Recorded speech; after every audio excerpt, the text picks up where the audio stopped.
Another thing that's not good for a relationship is when your parents kidnap you from Denmark and put you in a house in Iraq and burn your passport, and you're only 17 years old. That is the reality of a young Danish woman called Sarah. She was kidnapped in 2019 by her father, and they're originally of Kurdish background, and they've been living in Denmark. And Sarah Al-Sandi was born in Denmark. She went to a Danish school. Most of her friends are Danish, but she's not yet a Danish citizen. And you might say, how's that possible? Those watching from America know that if you're born on American soil, you're automatically an American citizen. It does not work that way in Denmark. In Denmark, you actually actively have to apply just before you turn 18. So the rules are quite complicated here. And many of you know that in my previous career, I used to also work a lot with immigration and the use of tech amongst immigrants. So a lot of Danes of another ethnic background are not aware that they have to apply for Danish citizenship around the time they turn 18. But anyway, she's 17. She was abducted from Denmark against her will because her parents felt that she was too Danish, and they wanted her to go on this re-socialization journey to Kurdistan. And her father actually served a prison term in Denmark for the abduction. So there's no case being made that she wasn't abducted against her will. Wow. She was abducted against her will. And the reason why the case has been in the news again is because a Danish TV channel, who also wrote the story, TV2 News, they went with a group that worked for minority rights, so an independent group in Denmark.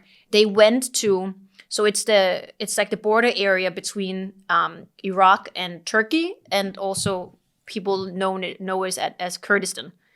They went there to abduct her back to Denmark because, you know, everyone who knows about politics and diplomacy, this is one of those shit situations because she doesn't technically hold a Danish passport. Her mother is still with her, but she's released a bunch of videos like on YouTube and sent it to her family that show that they're beating her and that she's in immediate danger.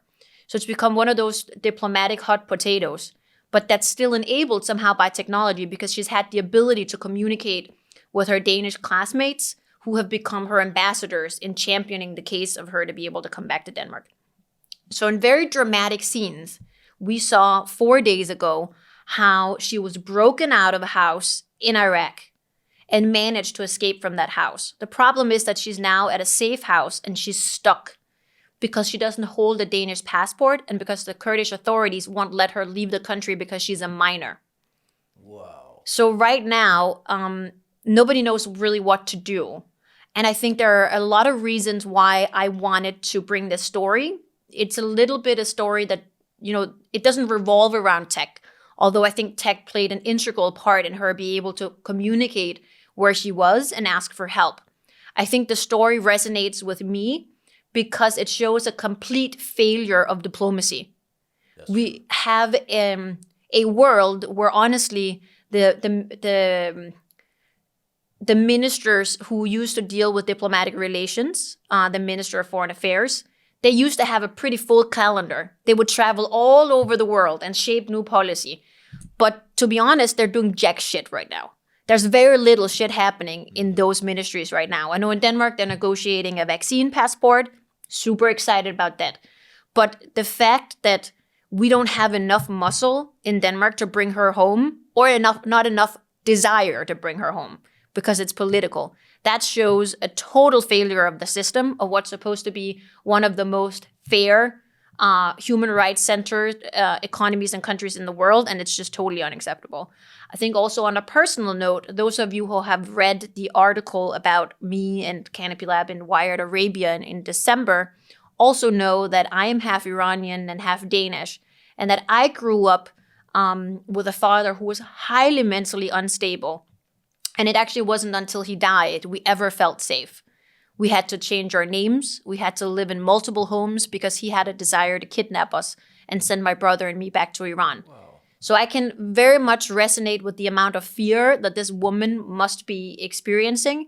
And I think that, again, a country holds a unique responsibility for its citizens. and a person who was born in Denmark and has never known another reality, that the Danish Minister of the Danish Minister of Foreign Affairs has a responsibility to get her to Denmark immediately. And I'm going to continue bothering him about it until she's home.